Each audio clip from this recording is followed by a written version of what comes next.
Welcome to Nigeria, the land of the people. Visit Nigeria, see for yourself the wonders of life, rich and simple, valued and free. Welcome to Nigeria. Welcome to Nigeria. Welcome to Nigeria. Welcome to Nigeria. Welcome to Nigeria. Welcome to Nigeria. Nigeria is your home, where life means so much. You may live in the America. Welcome to Nigeria. Europe or Asia. Welcome to Nigeria. Far Eastern Africa. Welcome to Nigeria. Nigeria is your home, the secret of Africa. This is Welcome to Nigeria Television Talk Show. It's nice having you join us today for another interesting episode. We are looking at one key sector in Nigeria, which of course a lot of lives are tied around, which is the pension issue. Pension is something that affects everyone. Having put in your years of life into the service of your fatherland, you deserve a better wages after retirement. And pension has been on the news ever since. Issues regarding pension has given a lot of people concern in Nigeria. This is Welcome to Nigeria Television Talk Show. I remain your host, Issa Sagu, for an interesting episode. Of course, stay tuned and remain with us, and we'll be back.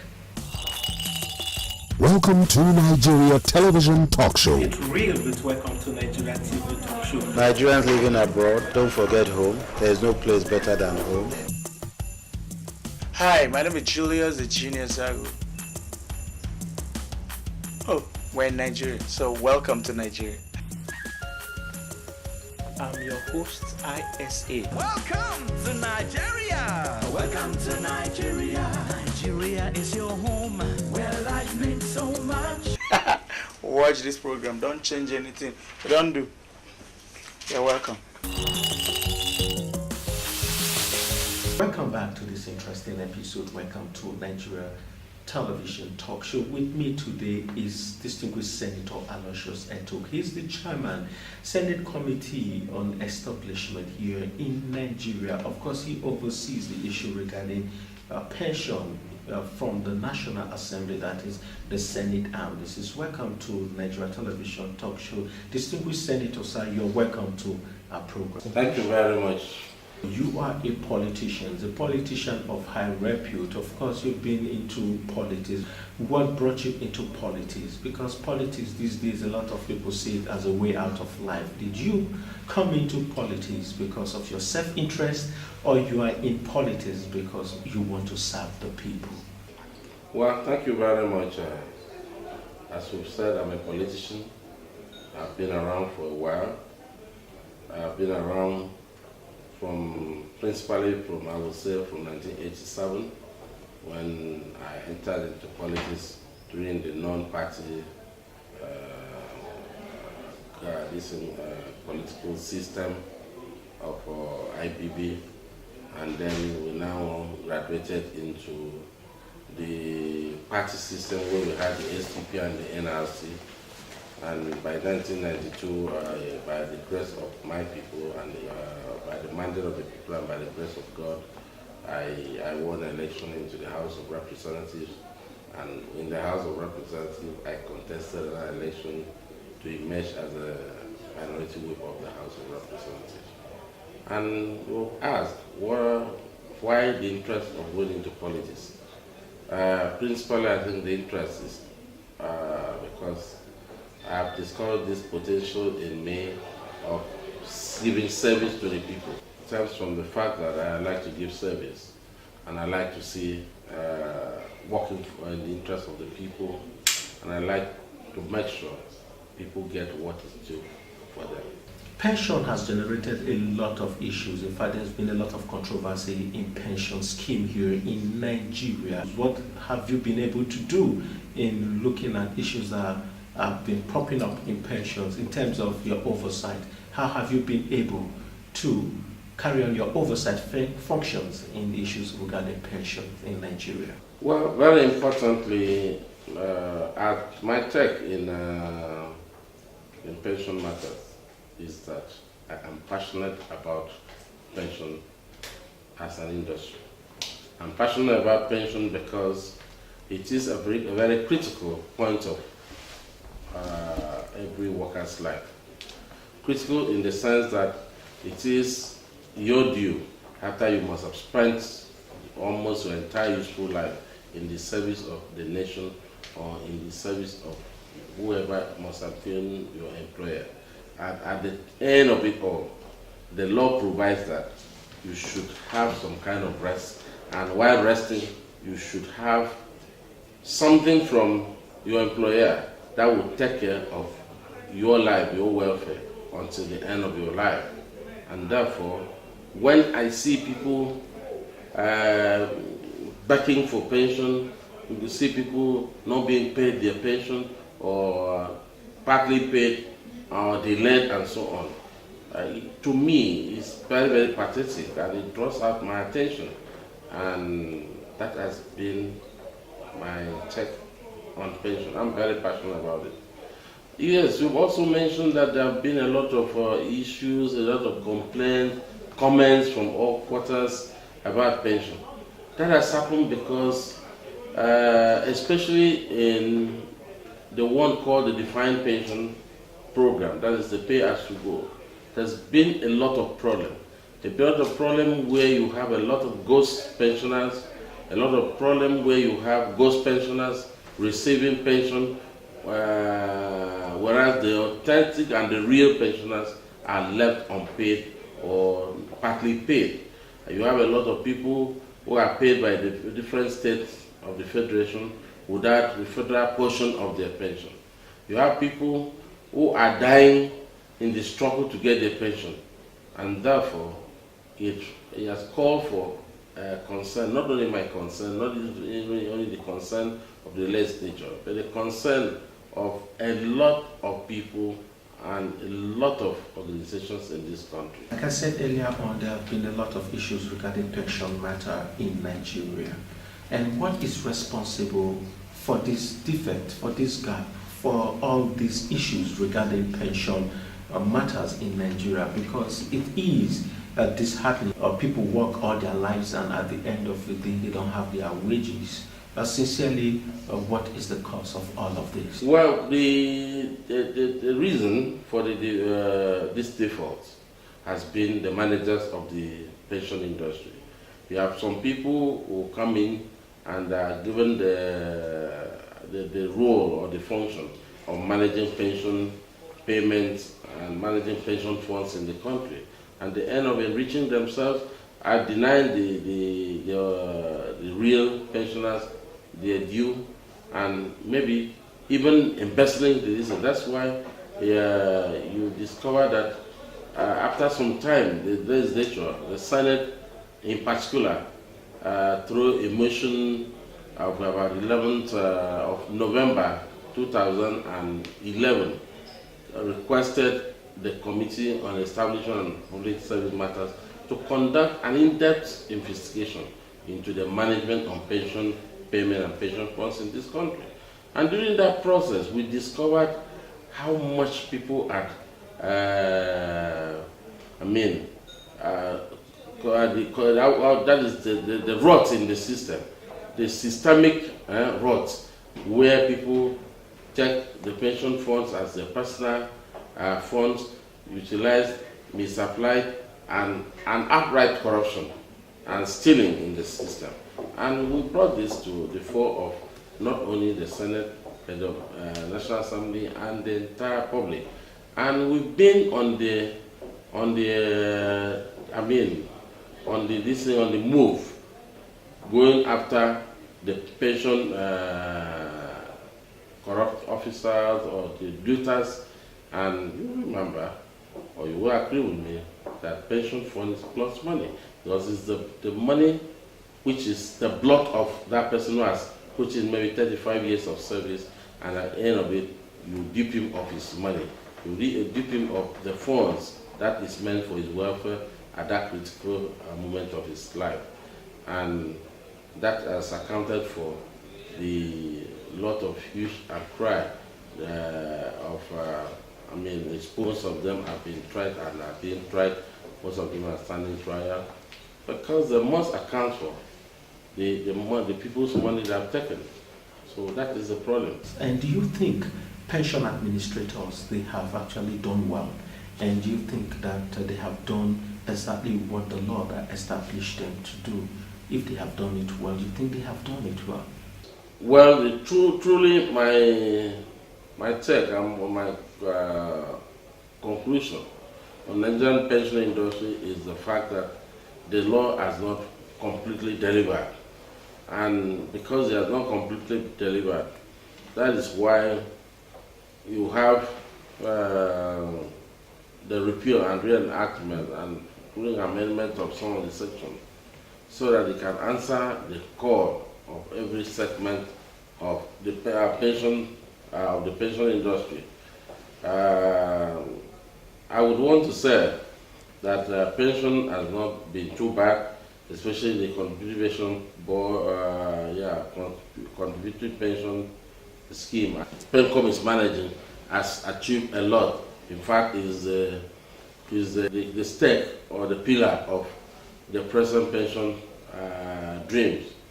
And this is Welcome to Nigeria Television Talk Show. If you're just joining us, it's nice having you join us today. My name is Issa Sago. With me here today is distinguished Senator Alloysius Etuk, the Senate Committee Chairman on Public Matters and Establishment here in Nigeria. We'll be talking about pension matters in Nigeria because it is very, very key. So you can start commenting on this program. You can send us your emails, and you can tweet us, you can like us on Facebook, and you can watch this program on this station this same time every Saturday. I'm your host, Issa Sago, and let's take a short break and we'll be back.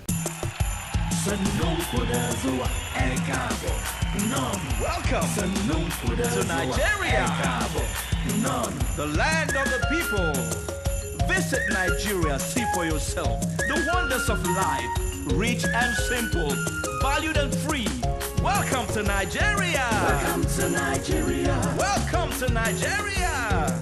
Welcome to Nigeria. Welcome to Nigeria. Welcome to Nigeria. Nigeria is your home, where life means so much. You may live in the America.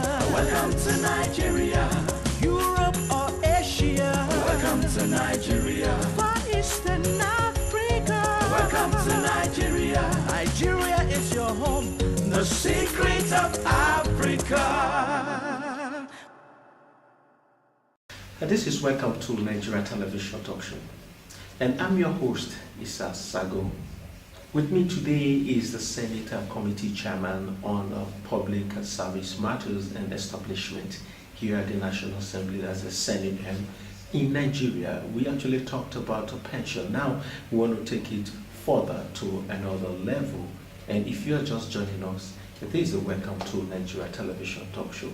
Distinguished Senator, sir, Akwa Ibom no doubt is a destination, and Akwa Ibom has been on the news so much, so well for the hospitality of the people and a lot of other issues regarding the beauties of Akwa Ibom and what Akwa Ibom has to offer the world. Tell me, or tell viewers watching this program, what do you think sets Akwa Ibom apart from other states in Nigeria? Well, thank you very much. I think what has set Akwa Ibom state Akwa Ibom apart from other states of the Federation has been the potentials, the opportunities. Akwa Ibom today is the #1 oil producing state in this country, and coming on the heels of that is that we receive the highest amount or in terms of monthly revenue, judging from the amount of money we receive from the federation account in terms of derivation and from other sources. And therefore, you also come around and see the rate of development we are having there, which is taking, see the funds being used and the environment which proves that the funds are there, used, and other things. I think, and the people in particular, they are very, very hospitable people. There are people who welcome visitors and who like to have people come into the state. If you have an opportunity, for instance, to want to bring investors to Akwa Ibom State, in which area of the sectors or which area of the economy in Akwa Ibom State would you want investors to want to come and invest in? Yeah, truly, if I have an opportunity, I would like investors, as I'm speaking, I'm inviting investors to Akwa Ibom State. We have a lot of areas on tap potentials, and including the oil and gas, the maritime activities, coupled with the kind of God-given endowments, tourism, and all other things that would provide very profitable ventures for investors. And therefore, I would like to invite investors to Akwa Ibom, because I am sure if they invest in Akwa Ibom within a reasonable period of time, they will have good return on the investment.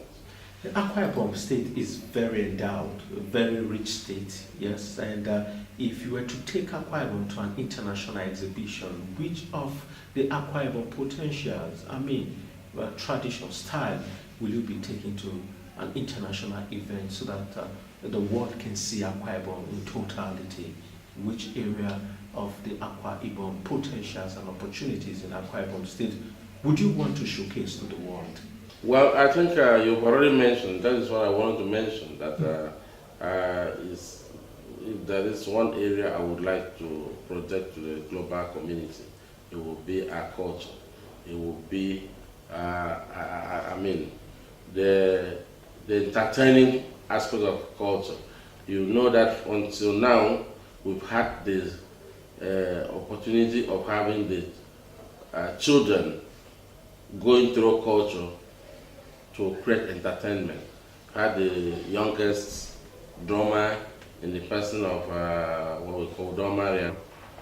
We have the community-cultural group today who have taken joy, or whom you can find this transparent and hilarious joy in seeing between children of 3 to 6 years, beating all the kind of instruments, dancing, giving entertainment, and they've traveled worldwide, providing entertainment. And you look at the situation and you can say, yes, this is really Nigeria. And it can only happen in Akwa Ibom State. Have a lot of other cultural activities that are quite attractive and are of tourism importance to all tourists, and could be exported and shown at a global level. You have other issues, like even our food. Our food has been very, very wonderful. You have even the one which is very, very, looks elementary, but is key to the social satisfaction of the people, where you have chicken being roasted by the roadside and accompanied by plantain, roasted plantain.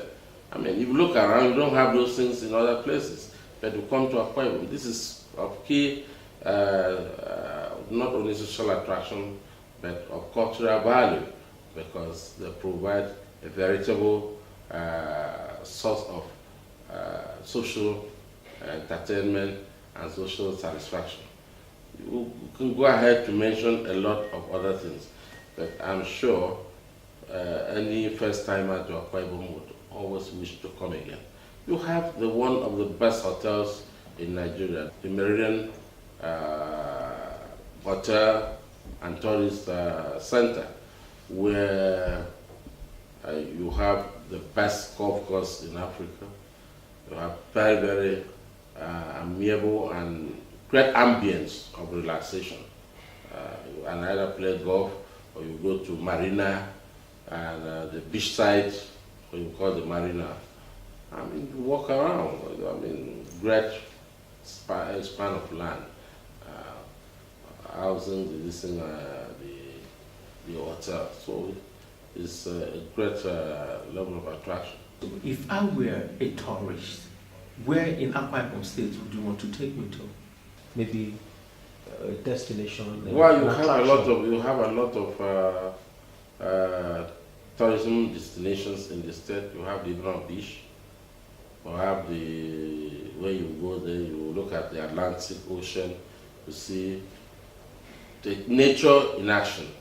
You can go to Oron Beach, you can go to Ibaka Beach, you can go to, you want to go to a place like the Ini local government from Ikwe that will stretches to Itumbonuso and carry, having this lowland trough, which is a fertile land for the cultivation and production of rice.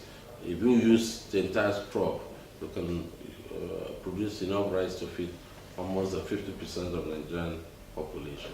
These are key areas you can look at. You have other areas like mining. You have limestone deposit in Itumbonoso and Iwere area. You have a lot of other things. Good sand, which is capable of being used as industrial raw material for the production of glass, bottles, and other things. You have a lot of key areas where you can listen. You can go to even the